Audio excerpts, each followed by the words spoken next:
सभी को नमस्ते। लॉ एंड सोसाइटी की इस दूसरी कड़ी में आपका स्वागत है।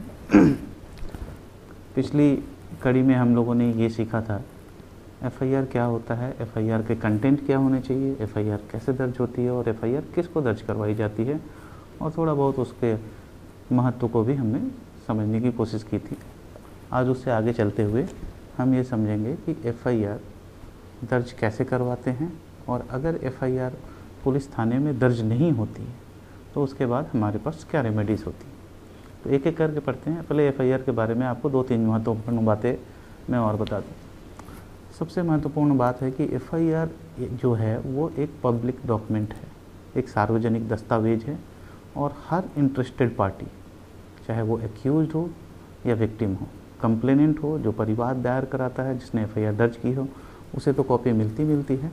अगर एक्यूज्ड भी है और उसके साथ के लोग हैं तो वो पुलिस थाने में जाके एफआईआर की कॉपी प्राप्त कर सकते हैं, अथवा एक 24 घंटे गुजरने के बाद जब एफआईआर की कॉपी संबंधित कोर्ट में पहुंच जाती है तो वहां से भी उसकी कॉपी निकाली जा सकती है। दूसरा, कल मैंने आपको बता दिया था कि अलग अलग राज्य सरकारों ने अपने पुलिस की वेबसाइट पे एफआईआर देखने की सुविधा सुनिश्चित कर रखी है। उसको उपयोग करके भी एफआईआर डाउनलोड करके पढ़ा और देखा जा सकता है। तो ये तो रही एफआईआर के बारे में। एक और कानूनी बात तो ये है कि एफआईआर अगर कोई दर्ज करवाने जाता है तो वहाँ का जो स्टेशन हाउस मास्टर, जिसको एसएचओ कहते हैं और भारत के कई प्रदेशों में उसको ऑफिसर इंचार्ज कहते हैं, मोटा मोटा उसको थानेदार कहते हैं। उस थाने का जो अधिकारी होता है, he is duty bound to register that FIR. ये उसकी प्राथमिक ड्यूटी है कि वह एक व्यक्ति गया है तो उसके एफआईआर को दर्ज करें। परंतु हमने अपने एक्सपीरियंस से, तजुर्बे से ये देखा है कि कई लोग ये कंप्लेन करते हैं कि साहब जब हम एफआईआर दर्ज कराने गए तो थानेदार ने हमारी एफआईआर नहीं ली। तो उसके लिए क्या रेमेडी है वो हम बताएंगे, लेकिन सबसे पहले ये समझते हैं कि एफआईआर दर्ज कराने के लिए आपको क्या करना पड़ेगा। एफआईआर मौखिक दर्ज हो सकती है, लेकिन आज सब लोग जब पढ़े लिखे हैं तो मैं ये सजेस्ट करूँगा कि जब भी आप एफआईआर दर्ज कराने जाएं तो उसमें अपनी घटना के डिटेल्स को लिखित में पुलिस अधिकारी को दें। तो अब सबसे पहले आपको एफआईआर को लिखना है। अब क्या लिखना है मैंने पिछले वीडियो में भी बताया था, फिर से बता देता हूँ। एफआईआर में आपको सिर्फ और सिर्फ सुसंगत तथ्य लिखने हैं, सिर्फ रिलेटेड कंटेंट्स, इधर उधर की बातें नहीं लिखनी है, कहानियाँ नहीं बनानी हैं।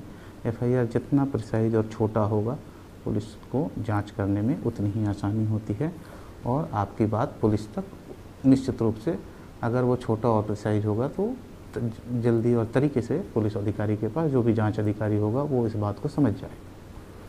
दूसरा, अगर आप एफआईआर दर्ज कैसे कराएंगे, सबसे पहले आप उस एफआईआर को लिखेंगे। लिखने के बाद आप पुलिस थाने जाएंगे। जब भी हम पुलिस थाने जाते हैं तो जब हम एंट्री करते हैं तो एक डेस्क होता है, आम बोलचाल की भाषा में दूसरे ऑफिस में उसको रिसेप्शन डेस्क कहते हैं, पुलिस के वहाँ भी वो रिसेप्शन डेस्क जैसा ही होता है। उस डेस्क पे एक ऑफिसर बैठा रहता है जिसको कहते हैं ड्यूटी ऑफिसर। थानों में 24 घंटे एक ऑफिसर की ड्यूटी उस डेस्क पे होती है जिसको बोलते हैं ड्यूटी ऑफिसर। ड्यूटी ऑफिसर का क्या काम होता है? ड्यूटी ऑफिसर का काम ये होता है कि जो भी कंप्लेनेंट आएगा, जो भी परिवादी आएगा, फरियादी आएगा, या जिसको भी पुलिस ने, गवाह को या किसी को भी बुला रखा है, वो उसको निश्चित रूप से निर्देश देगा और गाइड करेगा कि उससे क्या करना है। सबसे पहले आप उस ड्यूटी ऑफिसर से मिलिए और उनको कहिए कि साहब हमारे साथ ये घटना हो गई है जिसकी ये लिखित रिपोर्ट है और हम इसकी एफआईआर दर्ज करवाना चाहते हैं। पुलिस ड्यूटी बाउंड तो है। State of Haryana versus Bhajanlal, जो बहुत ही सेलिब्रेटेड जजमेंट है, उसमें सुप्रीम कोर्ट ने साफ साफ ये कह दिया है कि एसएचओ मतलब थाना अधिकारी ड्यूटी बाउंड है कि आपकी एफआईआर दर्ज होगी। परंतु कई बार क्या होता है कि पुलिस अपने अहंकार में आके या फिर काम ना करने की जो प्रवृत्ति होती है उससे प्रेरित होकर वो आपके एफआईआर को दर्ज करने से आनाकानी करते हैं। कोई बड़ी घटना हो जाती है, कोई बड़ी डकैती, कोई बड़ी चोरी, कोई हत्या या इस तरह से संबंधित जो भी अपराध होते हैं उसकी एफआईआर तो पुलिस तुरंत दर्ज कर लेती है, क्योंकि ये घटना जो होती है वो पब्लिक डोमेन में आ जाती है तो पुलिस पे एक दबाव बनता है, तो पुलिस ऐसी घटनाओं का एफआईआर तुरंत दर्ज कर लेती है। परंतु ऐसी घटनाएं जैसे क्रिमिनल ब्रीच ऑफ ट्रस्ट हो गई या चीटिंग की कोई घटना है जिससे पब्लिक एट लार्ज बहुत ज़्यादा सफ़रर नहीं है, जिस पे पुलिस जिन घटनाओं से पुलिस पे बहुत ज़्यादा दबाव नहीं है, लेकिन आप बहुत ज़्यादा पीड़ित हैं, ऐसे घटनाओं की एफआईआर पुलिस दर्ज नहीं करती या आनाकानी करती। तो कई बार आप हमारे पास ये ऐसे लोग आते हैं कि साहब मैं तो गया था लिखित रिपोर्ट देने, लेकिन पुलिस वाले ने दर्ज करने से मना कर दिया। तो सबसे पहले तो मैं ये कहूँगा कि पुलिस आपकी सेवक है, आपकी सेवा के लिए है। अगर पुलिस आपसे एफआईआर दर्ज करने से मना करती है तो ये आपका अधिकार है कि आप उससे स्पष्टीकरण पूछें कि साहब आप ये एफआईआर क्यों नहीं दर्ज करेंगे। लेकिन आम लोग कई बार इस तरह से नहीं कर पाते हैं, कोई बात नहीं, उसके लिए हमारे पास एक दूसरा रास्ता है। यदि पुलिस एफआईआर दर्ज करने से मना कर देती है या आनाकानी करती है कि आ जाओ, कल आओ, आज एसएचओ साहब नहीं है, कल आएंगे, अभी ड्यूटी पे निकल गए, इस तरह की बहानेबाजी करती है और ऐसा आपको लगता है कि पुलिस आपकी एफआईआर दर्ज करने में इंटरेस्टेड नहीं है, तो हमारे पास कानून में इसके लिए प्रावधान है। सेक्शन 154 सबसेक्शन 3 सीआरपीसी ये कहती है कि अगर पुलिस ने एफआईआर दर्ज नहीं की है तो आपको अपना कंप्लेंट, अपनी शिकायत संबंधित सुपरिटेंडेंट ऑफ पुलिस को देनी है। अब ये कैसे दे सकते हैं?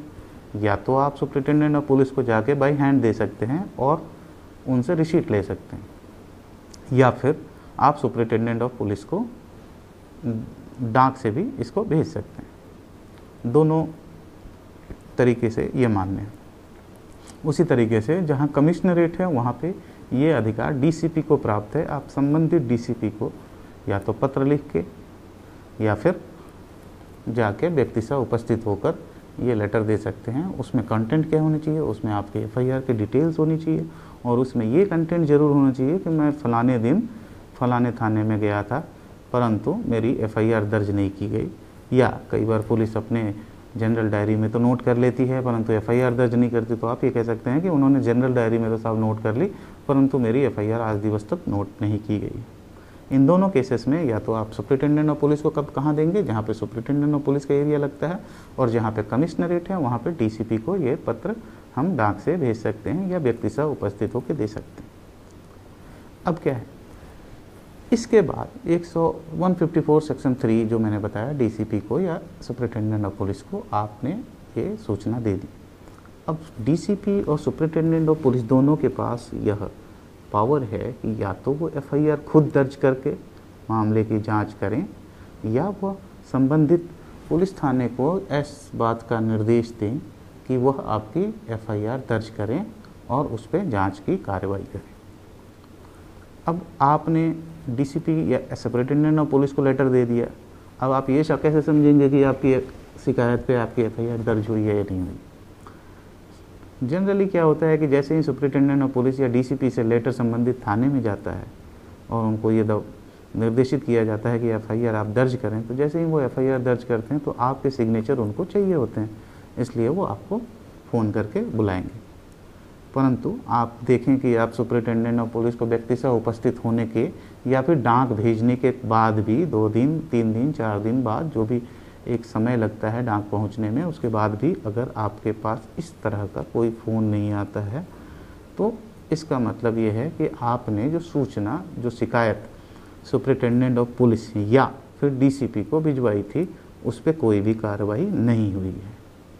अगर आप 3 या 4 दिन 4 वर्किंग डेज़ के बाद अगर आपको लगता है कि आपकी शिकायत पे कोई कार्रवाई नहीं हुई है, तब आप संबंधित मजिस्ट्रेट, जिस जुरिस्डिक्शन में, जिस क्षेत्र में ये घटना कारित हुई है, उस क्षेत्राधिकार से संबंधित जो भी मजिस्ट्रेट है उसकी कोर्ट में आपको एक कंप्लेंट करनी पड़ती है, एक परिवाद दायर करना पड़ता है, जिसको उर्दू में इस्तिगासा, हिंदी में परिवाद और इंग्लिश में कंप्लेंट करते हैं।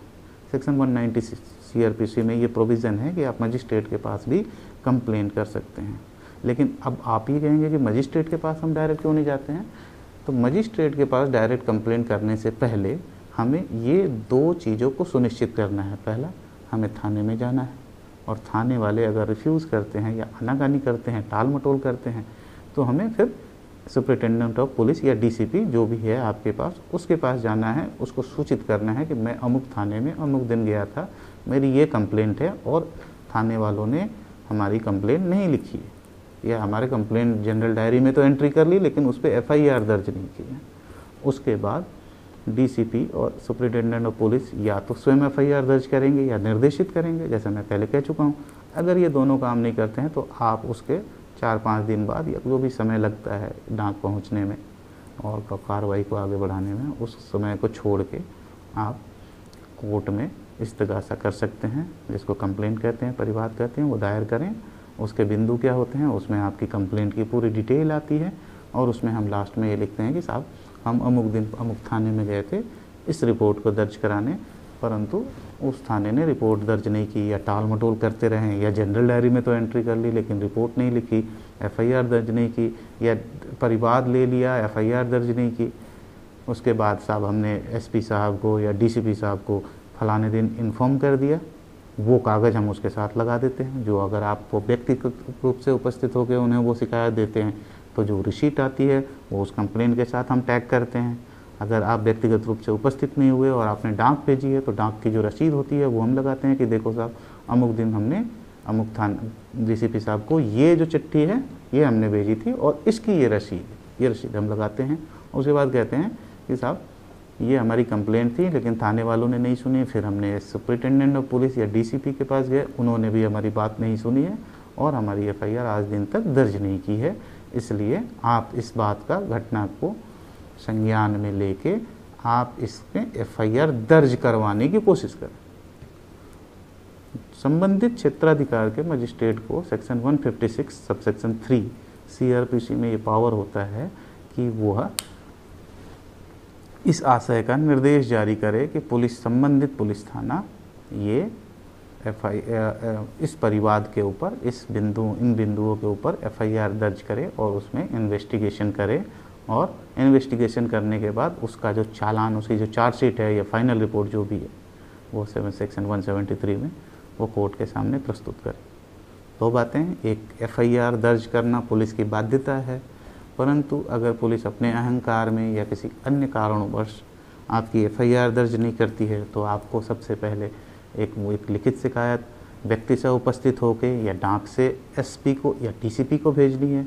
SP और DCP उस पर कार्रवाई नहीं करते तो आपके पास कोर्ट के दरवाजे खुले हैं, आप कोर्ट में आएँ और कोर्ट में आप बताएं कि ये हमारी कंप्लेंट थी, हमने थाने वालों ने दर्ज नहीं की, अब DCP ने दर्ज नहीं की, SP साहब ने, अगर SP है जहाँ तो SP ने, और अगर DCP जहाँ पे हमारा DCP साहब ने दर्ज नहीं की, और साहब इतने दिन बीत गए तो आपको इस मामले को देखना चाहिए और हमारी FIR दर्ज करवाने की ऑर्डर्स देने चाहिए। तो कोर्ट के ऑर्डर से दोस्तों ये FIR दर्ज हो जाती है और इन्वेस्टिगेशन शुरू हो जाता है।